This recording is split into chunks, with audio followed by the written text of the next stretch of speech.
지켜야 할 것들이 많이 있습니다. 아프지 않도록 건강 지켜야 하고, 물질 때문에 고통당하지 않으며 재산도 지켜야 합니다. 또 요즘같이 험한 세상에서는 자녀들을 지키기 위해서도 애를 써야 합니다. 이처럼 지켜야 할 것이 수두룩하게 많은데 성경은 지킬 만한 것보다 더욱 내 마음을 지키라고 말씀합니다. 지켜야 할 것들이 많이 있지만 마음을 다하는 것이 가장 중요하다는 말입니다. 왜냐하면 마음이 어떤 행간에 따라서 삶이 달라지기 때문입니다. 지금은 우리 주위의 형체를 입고 나타나는 모든 것은 한때 우리 마음의 생각으로 있었던 것입니다. 마음에 있던 생각이 시간을 지나면 우리 삶의 현실로 나타나게 됩니다. 이와 같이 마음이라는 것은 우리 눈에는 안 보이지만 우리 삶에 실제적으로 변화를 가져오는 것입니다. 마음의 질병과 패배와 가난이 가득하면 마음에 가득하는 그것이 환경에 나타납니다.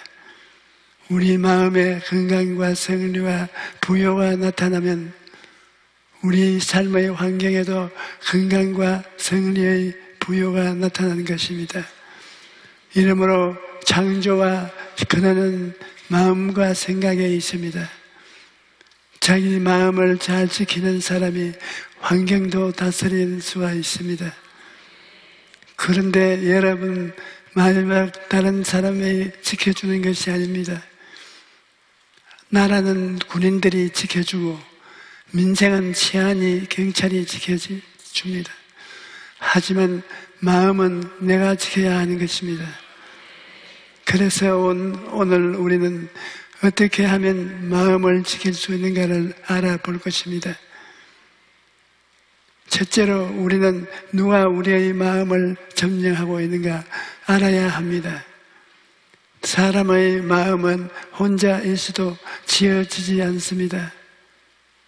성경은 사람의 마음을 성전이라고 말합니다. 하나님께서는 사람의 마음을 지으시고 그 속에 성령으로 임재하십니다. 우리와 함께 하시기를 원하셨습니다. 그런데 아담과 하와가 하나님 없는 자기 세계를 세우기 위해서 하나님을 반역하고 사탄의 말을 넘어가게 되자 악한 마귀가 아담의 하와의 마음을 점령하게 된 것입니다. 그때 이후로 지금까지 인간의 마음을 악한 마귀들이 점령하고 하나님을 번역하는 세계로 이끌어가는 것이 있습니다. 고린도후서 4장 4절에 그중에 이 세상의 신이 믿지 아니하는 자들에게 마음을 혼미케 하여 그리스도의 영광의 강체가 비치지 못하게 하미니 그리스도는 하나님의 형상이라고 말씀하셨습니다. 사람이 예수를 믿지 아니하고 하나님의 부르심을 받지 않은 것은 사탄이 사람들의 마음에 미혹을 부어주기 때문인 것입니다. 마음을 헛매게 하기 때문입니다. 그리고 마음에 하나님의 안 계시니까 사람들이 온갖 악을 행하는 것입니다.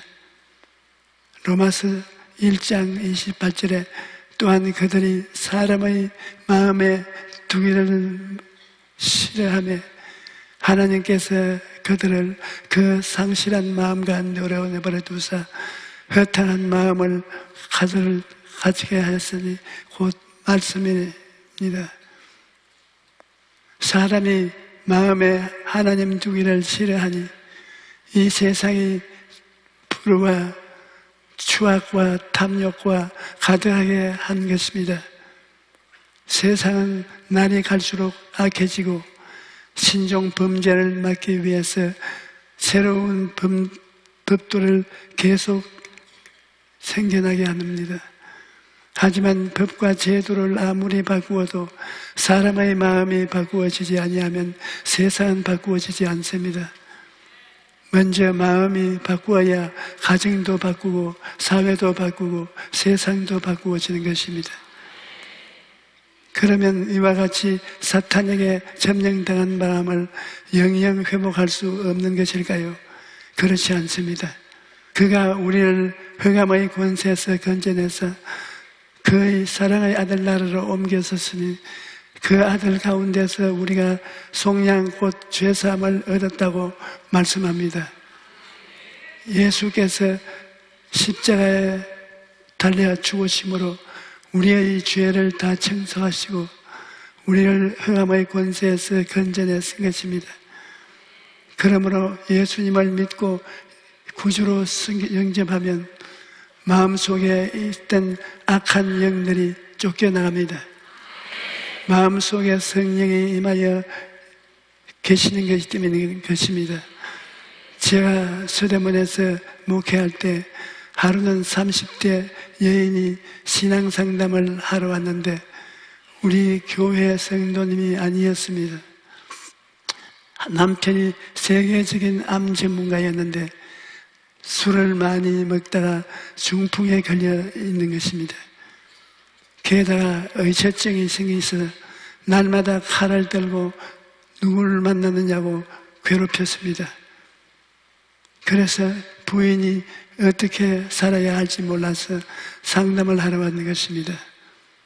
그때부터 그 부인이 예수님을 믿고 교회에 나왔습니다. 그 남편도 교회에 꼭 나와서 마누라를 지키려고 나오는 것입니다.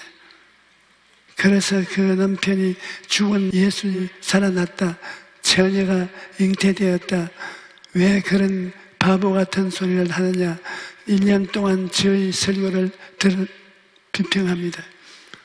그런데 그가 그해 성탄절 설교를 하는데 그 남편이 자꾸 눈물을 닦습니다. 설교가 끝난 후 사무실로 오더니 1년 동안 당신 바보 같은 설교를 듣다가 나 정신분열증에 걸렸다. 아까 처녀가 잉태하여 어린아이를 낳았다는 설교를 하는데 내 머리로는 전부 바보 같은 소리인데 마음으로는 다 믿어지지 않는 자, 당신 설교를 듣고 정신분열증에 걸린 것이 책임이라 그러는 것입니다. 그래서 내가 그걸 고쳐줄 약을 주겠다. 바로 구약과 신약이다. 이 성경을 가서 이거 읽어라. 그렇게 그 사람이 완전히 거듭나서 새 사람이 된 것입니다. 내가 깨달은 것은 성령의 역사라는 머리가 아니라 마음을 변화시키는구나. 그것을 깊이 깨달았던 것입니다. 여러분, 하나님께서는 성령님을 우리 마음에 주셨습니다. 갈라디아서 4장 6절에 너희가 아들이므로 하나님이 그 아들의 영을 우리 마음에 가운데 주셔서 아빠 아버지라 부르게 하셨느니라고 말씀하십니다. 그리고 고린도후서 1장 22절에도 그가 또한 우리에게 인치시고 보증으로 우리 마음에 성령을 주셨다고 말씀하십니다. 예수님을 믿으면 성령께서 우리에게 마음에 거하시는 것입니다. 그러므로 이제 우리 마음에 하나님이 거하는 것이 성전인 것이 아닙니다. 하나님을 모시게 되면 우리 마음이 하나님이 거하는 성전이요 하나님의 처소가 되는 것입니다. 그러므로 우리는 하나님을 우주에서 찾을 필요가 없습니다. 미래의 하나님을 또 기다리지 않아도 됩니다. 하나님께서는 지금 이 시간 우리의 마음 속에 계시면서 우리의 기도를 들으시고 우리의 생각을 변화시키는 것입니다. 하나님께서 우리의 마음을 통하여 개인과 가정과 사업과 생활에 역사하는 것입니다. 하나님은 인간을 지은 어떤 형태의 건물에 계시는 것이 아니라 인간의 마음에 거하시는 것입니다. 마음에 하나님을 모시고 아니면 사람은 아무리 화려하게 지은 예배당도 보여도 그곳에서 하나님의 계시지 않습니다. 그러나 하나님을 마음에 모신 사람들이 모인 곳에는 그곳에 아무리 초라한 예배당이라도 그곳에 하나님이 와서 계신 것입니다. 여러분, 성령께서 우리 마음에 계신다는 것이 얼마나 놀라운 은총인지 모릅니다. 나는 해민 선교를 하면서 여러 가지 어려운 상황을 만날 때가 많았습니다. 그럴 때 인간의 지식이나 지혜나 용기나 체력으로는 감당하지 못할 때가 많습니다. 우리 교회에서 설교할 때는 안방에서 하는 것과 같습니다. 왜냐하면 전부 우리가 가족들이니까 설교하기가 쉽고 즐겁습니다. 하지만 다른 민족 앞에서 한국말이 아닌 다른 나라 말로 설교를 하면 정신적인 부담이 굉장히 큽니다. 그럴 때 내가 큰 힘이 되는 것은 성령님이 나와 함께 계시다는 것입니다. 성령께서 나를 돕기 위해서 항상 나와 함께 하는 것을 알기 때문에 나는 언제나 일어나서 강단에서 말하기 시작합니다. 성령님 인정합니다. 환영합니다. 모셔드립니다. 의지합니다. 성령님 함께 가르치시옵소서. 성령께서 붙잡아 주시옵소서. 그렇게 성령님을 의지하면 어떠한 일도 능히 해내갈 수 있는 것입니다. 성령께 의지하지 않고 내 인간의 힘을 의지했을 때 낭패를 당하는 것은 한두 번이 아닙니다. 그래서 성령이 같이 계실 때는 신기하기는 지혜가 필요할 때 초인적인 지혜를 주시고 두려움이 생겼을 때는 하나님 앞에서 힘과 용기를 얻게 하시고 형언할 수 없는 놀라운 일들이 생겨나게 하시는 것입니다. 그러므로 우리는 성령께서 우리 마음에 계시다는 것을 잊어서는 안 되는 것입니다. 성령님이 나와 같이 계신다는 생각을 마음에 꽉 채워야 하는 것입니다. 그렇다면 마음이 이처럼 중요한데 어떻게 해야 마음을 지킬 수가 있을까요? 우리는 우리의 하나님의 말씀으로 마음을 지켜야 합니다. 시편 119편 11절에 내가 주께 범죄하지 않게 하려 주의 말씀을 내 마음에 주었나이다 라고 말하고 있습니다. 하나님의 말씀을 마음에 채워놓아야 세상과 마귀가 마음에 들어오지 못하고 우리가 죄를 이길 수가 있는 것입니다. 말씀을 등한히 하면 곧장 세상과 마귀가 들어와서 세상과 마귀의 생각을 집어넣고 마음을 흔들어 놓는 것입니다. 이러므로 늘 말씀을 읽고 말씀을 묵상해야 하는 것입니다. 여러분, 말씀을 듣고 읽고 묵상하고 하는 것은 굉장히 좋습니다. 말씀을 가까이 할 때 내 마음 속에 영혼이 잘되고 범사에 잘되며 강건하고 생명을 얻되 풍성하게 얻는 것이 꽉 들어 찬 것입니다. 말씀을 가까이 할 때 내 마음에 용서와 의로움을 받고 생각이 꽉 들어 찹니다.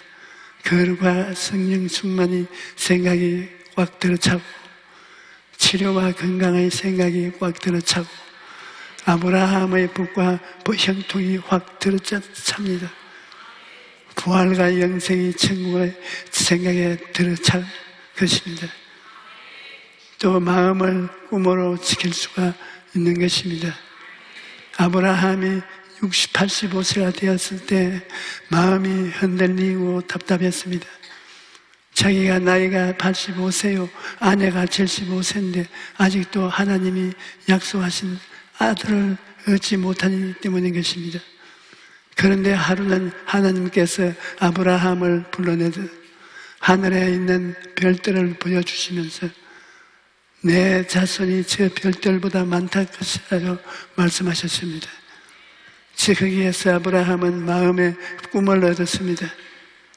몸이 젊어진 것도 아니요, 아내가 젊어진 것도 아니고 아멘입니다. 그러나 마음의 꿈이 생기니까 의심과 두려움에서 믿음으로 변화된 것입니다. 그렇다고 우리는 어디에서 꿈을 얻을 수가 있습니까? 우리는 십자가를 바라볼 때 꿈을 얻을 수가 있는 것입니다. 십자가를 통하여 용서받는 의인이 된 꿈을 얻을 수가 있습니다. 십자가를 통하여 거룩함과 성령 충만의 꿈을 얻을 수가 있습니다. 십자가를 통하여 치료와 꿈을 얻을 수가 있습니다. 십자가를 통하여 아브라함의 꿈과 형통이 임하는 것을 꿈꿀 수가 있습니다. 그리고 죽음이 다가올지라도 십자가를 통하여 영생을 꿈꿀 수가 있는 것입니다. 마음으로 믿음을 지킬 수가 있는 것입니다. 우리가 눈을 뜨고 보고 귀로 듣고 감각을 의지하면 마음이 바다 물결같이 요동치는 것입니다. 환경은 보고 마음을 그대로 두면 환경이 끊임없이 변하기 때문에 한결같은 마음을 가질 수가 없습니다. 그러므로 마음을 마음으로 다스려야 합니다.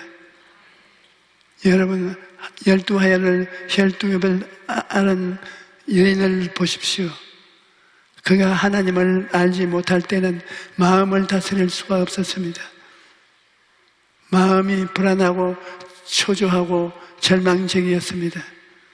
나는 못 산다, 나는 죽는다라고 생각한 것입니다. 12해를 병으로 고통을 당하고 가족들은 떠나 혼자 살아가니 외롭기 그지없었습니다. 마음에 절망이 꽉 들어차고 죽음이 그 마음을 점령했습니다.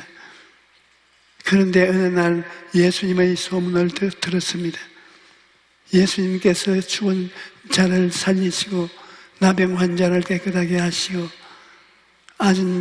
안진뱅이를 일을 시킨다는 소문을 듣자 생각이 바뀌었을 것입니다. 나는 못 산다, 나는 죽는다, 나는 생각에서 예수님을 믿으면 산다, 살 수 있다라는 생각으로 바뀐 것입니다. 그러자 살겠다는 꿈이 생겼습니다. 그리고 마음에 꿈을 풀자 예수님이 옷에 손만 대도 나을 것이라는 믿음이 생겼고 믿음으로 기적을 체험했던 것입니다. 사람이 믿음이 없으면 낙심하고 절망합니다. 그러나 믿음이 있으면 어떠한 상황 속에서도 절망이 생기지 않습니다. 그러므로 믿음이 우리 마음을 지키고 다스리는 것입니다. 마음을 입술로 고백을 통해서 지킬 수가 있습니다. 우리가 입술로 말한다는 것은 하나님의 역사를 풀어놓는 것입니다. 그러므로 입술로 시인할 때 기적이 일어나는 것입니다. 마음이 아무리 답답하고 고통스러울지라도 긍정적인 고백을 해야 합니다. 나는 용서받은 사람이다. 성령님이 나와 같이 계신다. 나는 건강한 사람이다. 나는 복받은 사람이다. 나는 영생의 복락을 얻은 사람이다. 이렇게 고백을 할 때 기적이 일어나는 것입니다. 예수님께서는 내가 진실로 너희에게 이르노니 누구든지 산들을 명하여 바다에 던지라 하며 그가 말하는 것이 이룰 줄 믿고 마음에 의심하지 아니하면 그대로 되리라고 말씀하셨습니다. 우리가 믿고 말한 대로 되어지는 것입니다. 그리고 항상 하나님의 말씀을 고백하고 긍정적으로 적극적이어 창조적인 고백을 해야 되는 것입니다. 여러분, 환경이 변화되기를 기다리지 마십시오. 마음이 변화되면 환경이 따라와서 변화되는 것입니다. 마음의 치료가 있고 건강이 있으면 환경의 치료와 건강이 다가오게 되는 것입니다. 마음의 축복이 있으면 환경이 축복으로 변화되는 것입니다. 무엇이든지 마음이 먼저 변해야 되며 환경이 변하는 것입니다. 그렇기 때문에 마음을 지키는 일이 무엇보다도 중요한 것입니다. 오늘부터 여러분 모두가 마음을 힘차게 지키기를 주님 이름으로 축원합니다. 말씀으로 지키십시오. 꿈으로 마음을 지키십시오. 믿음으로 마음을 지키십시오. 입술의 고백을 통해 마음을 지키십시오. 그럴 때 여러분 모두가 영원히 잘때같이 금사의 잘때와 강건하게 살게 될 것입니다. 할렐루야.